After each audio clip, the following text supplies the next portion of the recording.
Okay, my name is Bobby Vaught. Don't forget to hit the subscribe button if you so choose. In the description below, I'll also put a link to lesson 1 of a series that I've done, Everything You Need to Know to Understand Investing. I'm up to 18 lessons now. So I'll put a link to lesson 1. Very heavy focus on the stock market also, but also covered a lot of other territory as well. More coming at some point when I get around to it. And also I'll put a link to lesson 1 in the description, and each lesson has a link to the next one. So lesson 1 has a link to lesson 2, which has a link to lesson 3, and so on and so forth. Make them all real easy to find. This presentation is not about that, however. The other part of this channel, I also do a lot of political, social, economics commentary, that kind of thing, whatever happens to be the issues of the day and what everybody's talking about. Okay. And right now, the big issue is everybody's been talking about for the last couple of weeks is Iran. All right. So I want you to listen to something here by Joey Contino, and then we're going to analyze it. Okay. I'll just turn the camera around here so you can kind of get the flavor of it. Did the United States and Israel strike a girls' school in Iran, which caused the death of over 150 people? That's the question you guys have, and well, this is everything we actually know so far. This is March 1st. Okay, it's very important to keep in mind that the time frame here is when he's making this presentation. First wave of the Israeli-U.S. strikes in Iran, a girls' school in the town of Minab was reportedly struck by a missile around 10:45 local time. This timing matters because it is Saturday and it's the first day of the school week for kids. They start school around 10 a.m., which means that school was filled with children. Human rights groups are saying that roughly 170 students were inside the school when this attack took place, and these children mostly range between 7 and 12 years old. And at this very moment, they're reporting that at least 153 people died in said attack. This is where things start to get a little complicated. For starters, we don't really have a verification yet on the actual confirmed deaths of 153 plus. It's also, we're kind of in that weird fog of war state in which there are a few things that could have happened here. For starters, we do know that the IRGC had a base about 600 meters away in which the United States and Israel were targeting. So it could be A, the United States got it wrong and struck the wrong building. It could also be B, the missile was actually struck out of the sky and the debris came down and then hit the building. It also could be Iran firing missiles to try to hit the target, and we know that Iran has had some faulty missiles and may have mistakenly struck their own building. Unfortunately, in the haze of war, we don't know which one is currently the correct thing. But what I can tell you is this. Okay, let's stop right there. Okay, so I'm making this presentation on March 14th, so I have the advantage of more information that Joey Contino would not have had on March 1st when he said that. All right, so let's just analyze this for a second, because I've found that I'm 65 years old now, and in my 47 years of, roughly since my entire adult life, of political discourse, have been very outspoken. Something that I've discovered and realized many years ago, when something happens that doesn't support your side, okay, it's kind of bad optics, the best thing to do is just own it. That's really all you can do, and just move on from there. So as somebody who is in favor of this smashing this Iranian regime, that's what we're going to do here, all right? Because if you don't own something, then just own it. Even if it doesn't seem to support your side, just own it. If it's verified, that's the way it is. Because if you don't do that, then what you end up doing is you end up putting yourself in a box. Okay, you just put yourself in a box that there's no way to really, get out of it. Don't do that. And that's good advice for anyone in political discourse on either side of the aisle of any issue. Okay, when something doesn't support your side, just own it and move on. Don't put yourself in a box. All right, so again, I have the advantage of making this presentation 13 days after Joey Contino made that presentation. He was examining all the different possibilities, Now it's March 14th. Here's what we know. On the question of, did a U.S. missile hit a school in Iran on February 28th, 2026? Yes. A U.S. Tomahawk missile struck the, I'm not sure how to pronounce that, Shahjarah Tayyaba Girls Elementary School in Manab, Iran on February 28, 2026. Location: the school was located in Manab, a southern province of Iran, adjacent to an Islamic Revolutionary Guard Corps naval base, IRGC. Iranian officials and international reports indicate between 168 and 100 people were killed, the majority of whom were schoolgirls aged 7 to 12. I would caution everybody against believing the numbers that come out of that Iranian regime, okay? But just own it. It happened. This is really important here, a preliminary U.S. military investigation found the strike was a targeting error caused by outdated intelligence. The Defense Intelligence Agency had reportedly labeled the school building as a military target because it was formerly part of that adjacent base. Okay, our U.S. military intelligence has no reason to lie about that. They're being honest up front about it. They're saying it was a targeting error. All right, so there's that. It's a couple of very important points to be made here, and regarding, it has something to do with international law, international humanitarian law, as agreed upon by 196 countries. And before I get into this, I want to emphasize heavily, okay, because I'm very upfront here. What I'm about to get into, it would not pertain specifically to that U.S. missile that hit that school, as far as we know. All right, and I want to be very honest up front about that. But there's a really important point to be made here. International humanitarian law, IHL, is primarily made by countries, sovereign states, through treaties and international agreements, largely in response to the horrors of war and technological advances in warfare. The core rules are found in the Geneva Conventions of 1949 and their additional protocols, which have been ratified by 196 countries, making them universally binding. Okay, so there's that. So this is what 196 countries agreed to. Having a sip of my homemade wine here. Approximately twice a week, I have roughly about a third of a glass of my homemade wine, which happens to be tonight. It's Saturday night. Okay, so let's move forward. So keeping that in mind, this is what 196, the following is what 196 countries agreed to. In some situations, when there is if in war, if a government or whomever, they intentionally put a military target in a populated area, okay, in a civilian area, that can become a legitimate target, the military target, even though it's in a civilian area.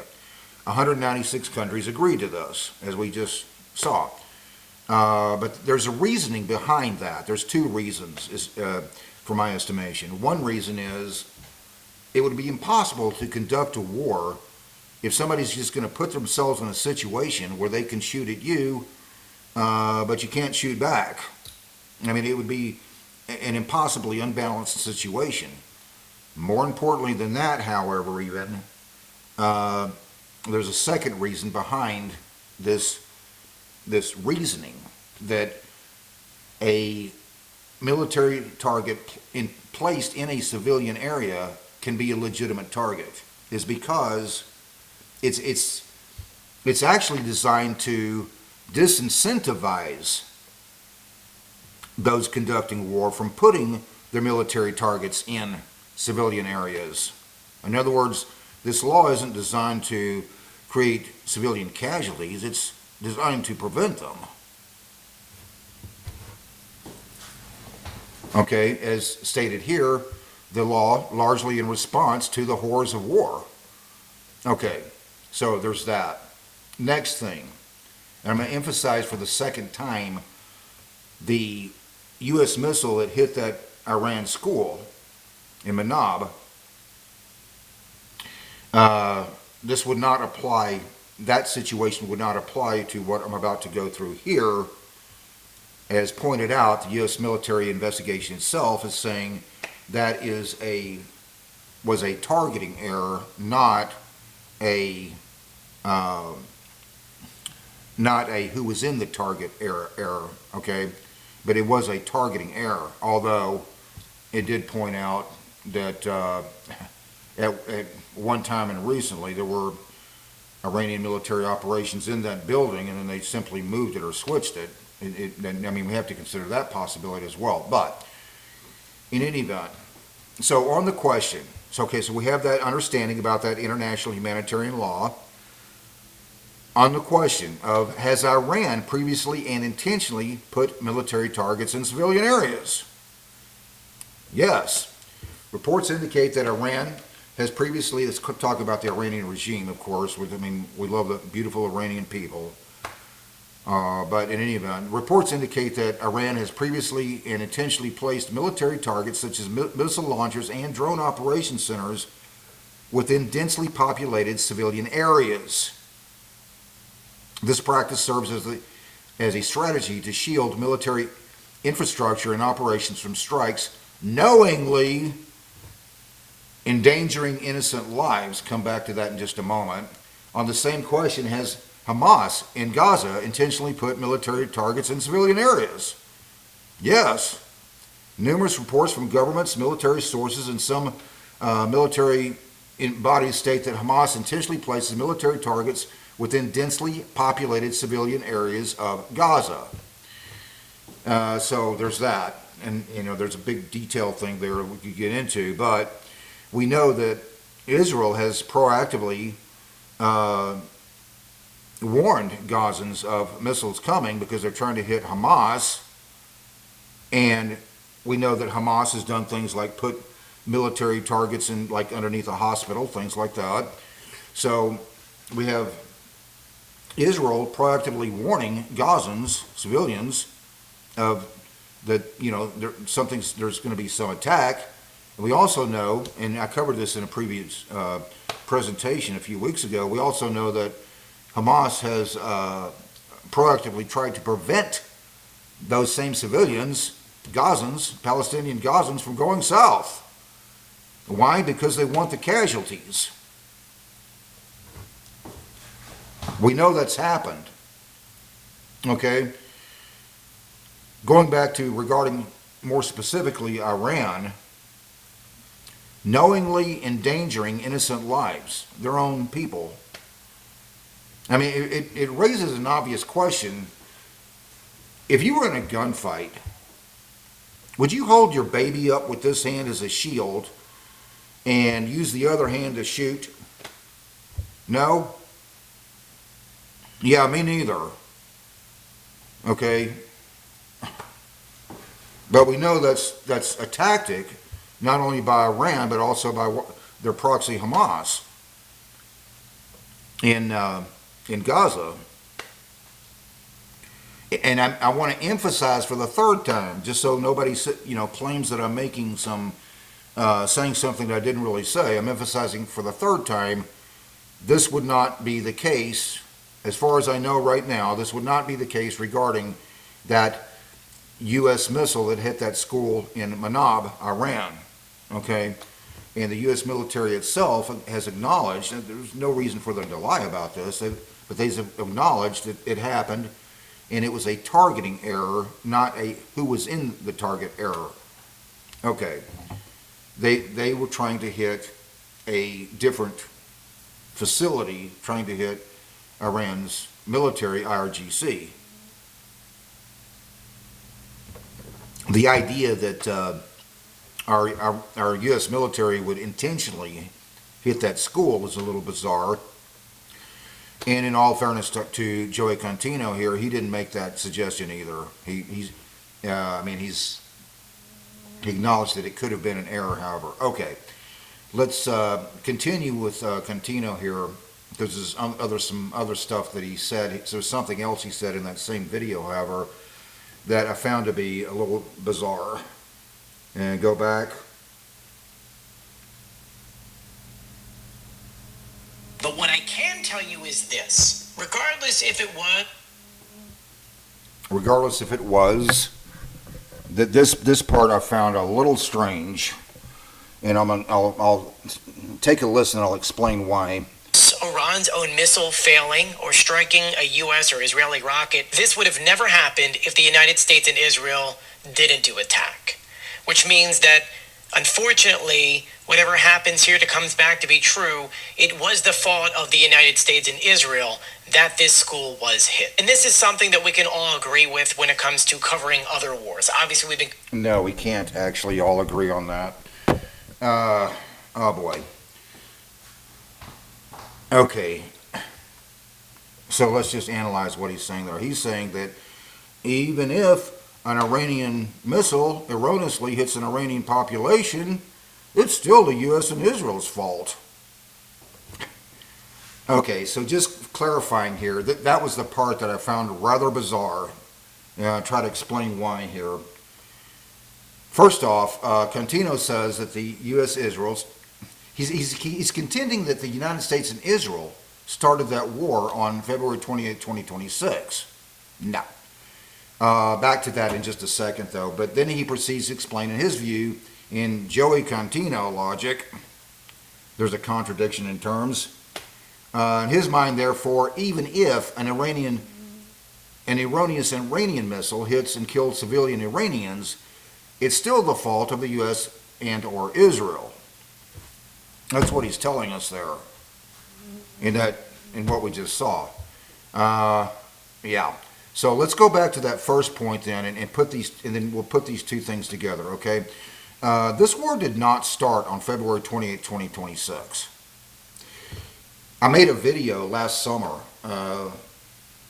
You have to scroll back a ways on my YouTube channel to find it, but I'll make it easy. I will go back and I'll get a link to that video and put it also in the description below if you're interested. So I made a presentation last summer. It took me over 30 minutes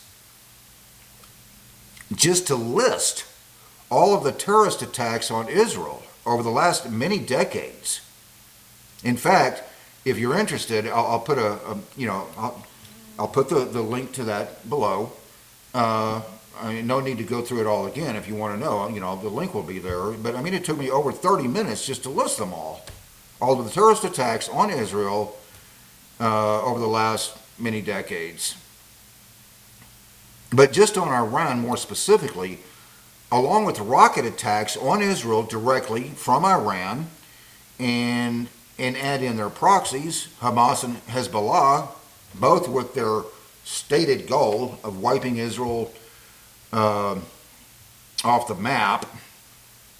How many literally thousands of rockets from Iran, Hamas, and Hezbollah raining down on Israel civilian populations with intent, not to mention October 7, 2023, we know what happened that day, Hamas.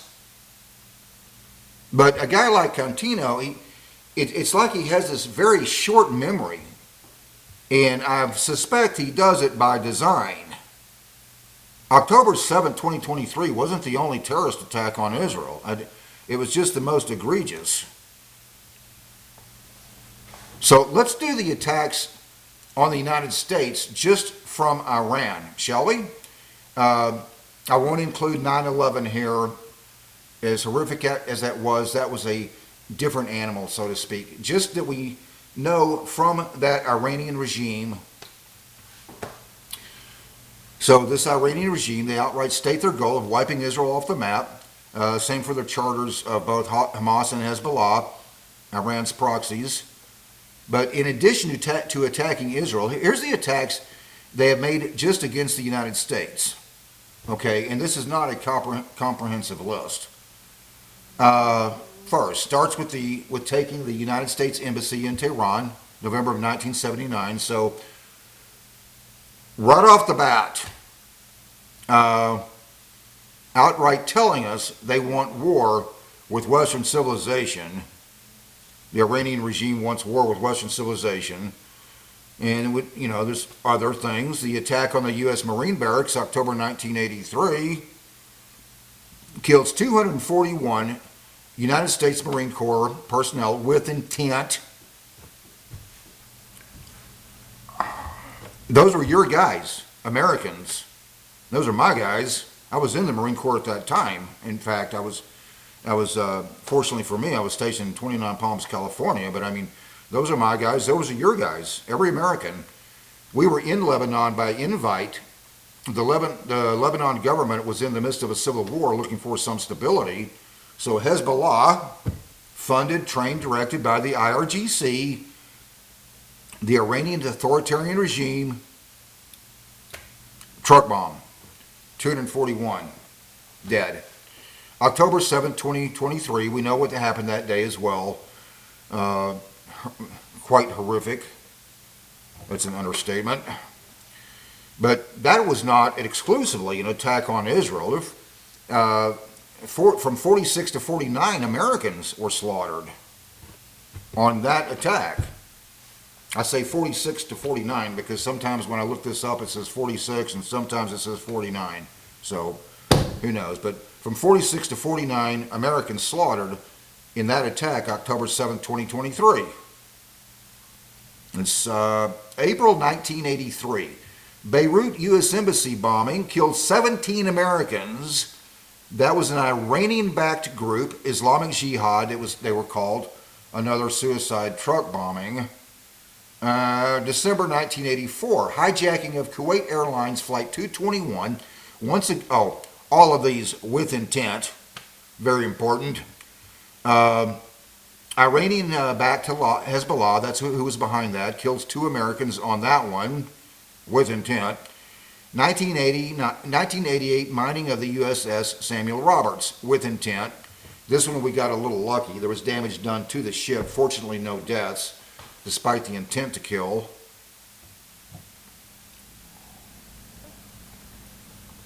Obviously, with intent. With intent, June 1996, Iranian-backed Hezbollah again.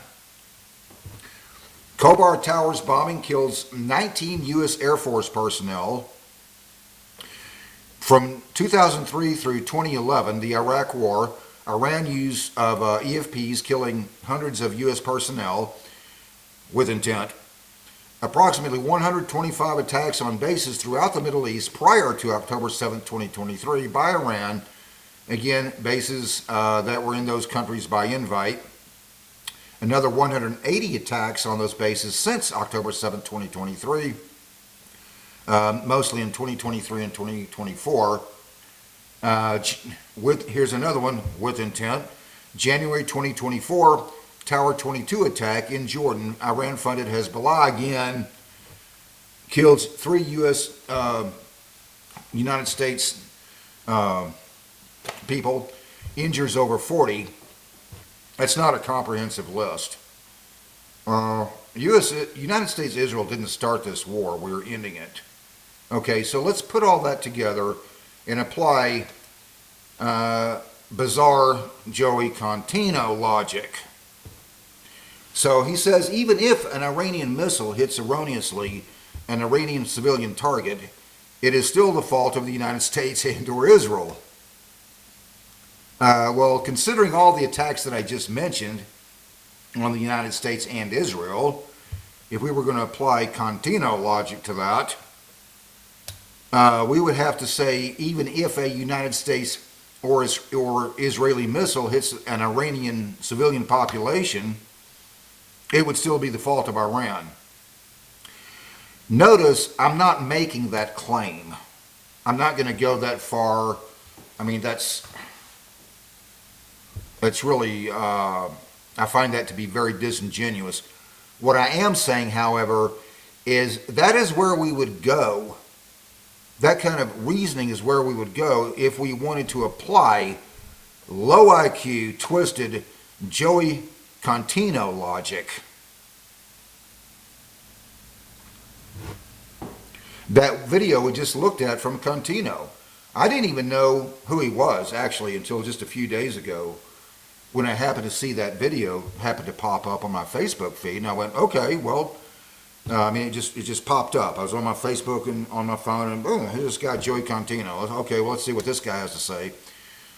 And then and that was it. That was my first exposure to Joey Contino, and I just went when I heard him say that, I just went, whoa, whew, wow.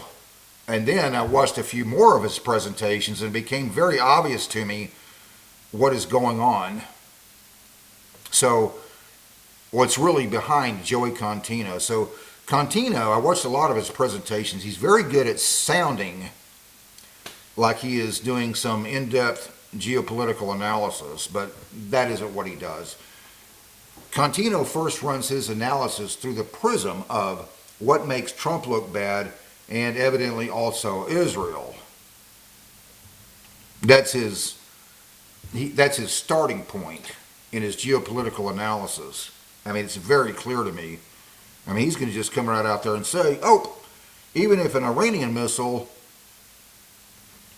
hits an Iranian population, still the United States or Israel's fault, as though he thinks we started the war. Yeah, that's very strange.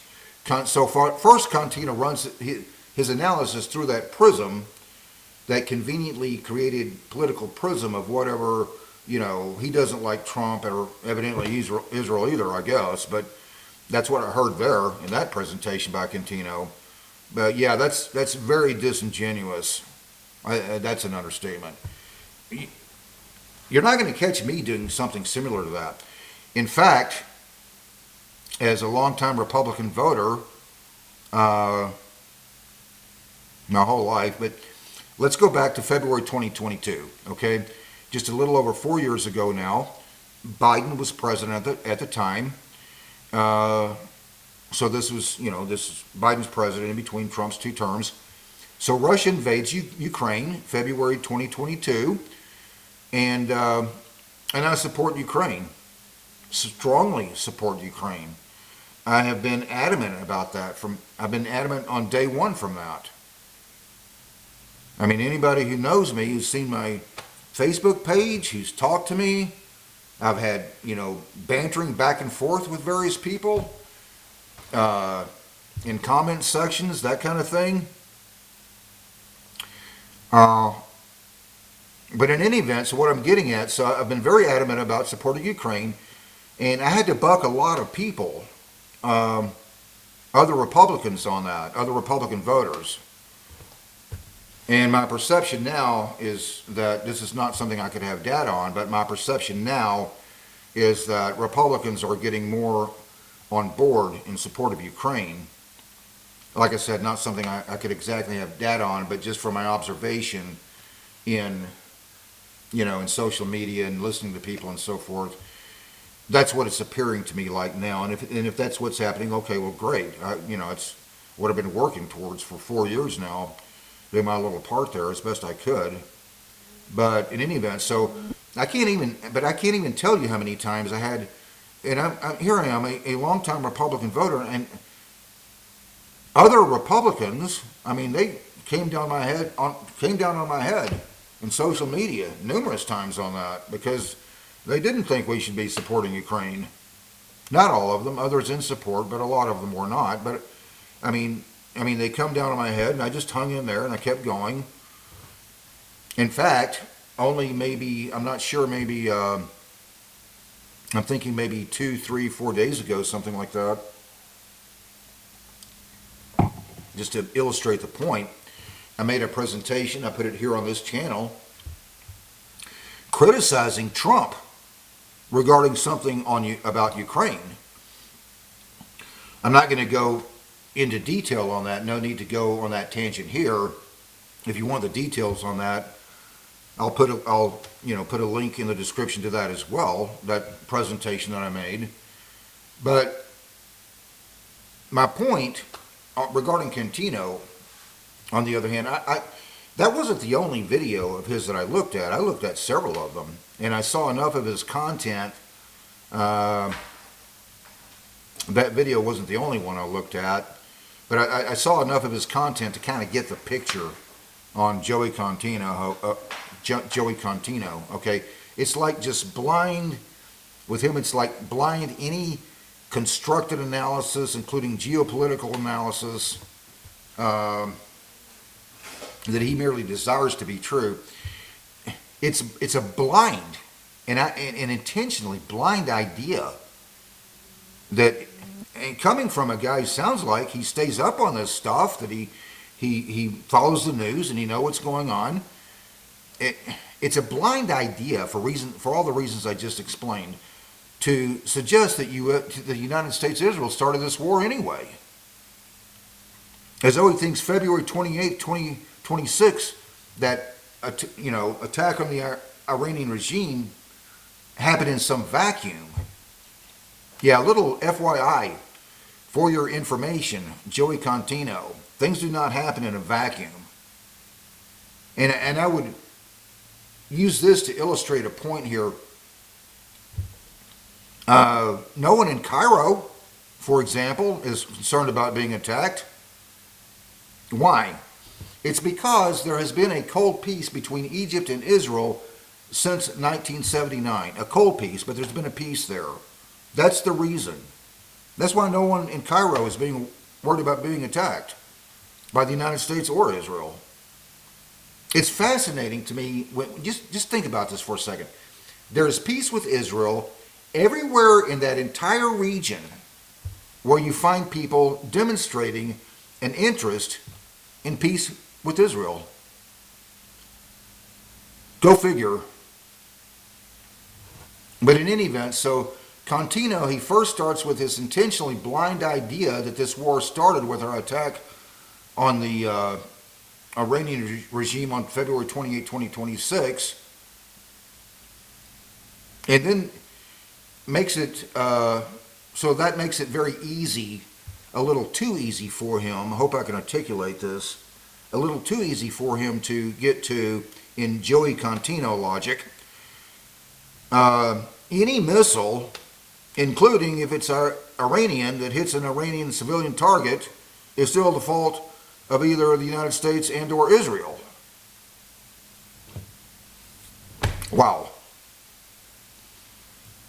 Like I said, Contino is someone who is very good at sounding like he is doing some in-depth geopolitical analysis. He's really good at that. He's good at sounding like he is. He knows a significant portion of his audience is going to go along with the same conveniently blind analysis because it's what they merely desire to be true. A Contino would know that. True or not true, as the case may be. And, just for their own political purposes. Well, I don't do that. I've never done that. I just gave a couple of examples of it. This longtime Republican voter had to buck my own party, a good chunk of it at least, regarding Ukraine, and still having to do that at some level. I've been critical of Trump at times, but so Contino's analysis is run, I looked at enough of his content to get the idea. He runs his analysis of everything, is run through that prism of just what he thinks defeats Trump, and obviously Israel, is what it sounded like to me. I never voted for Obama. Was I critical of Obama at times, including on foreign policy? Yes.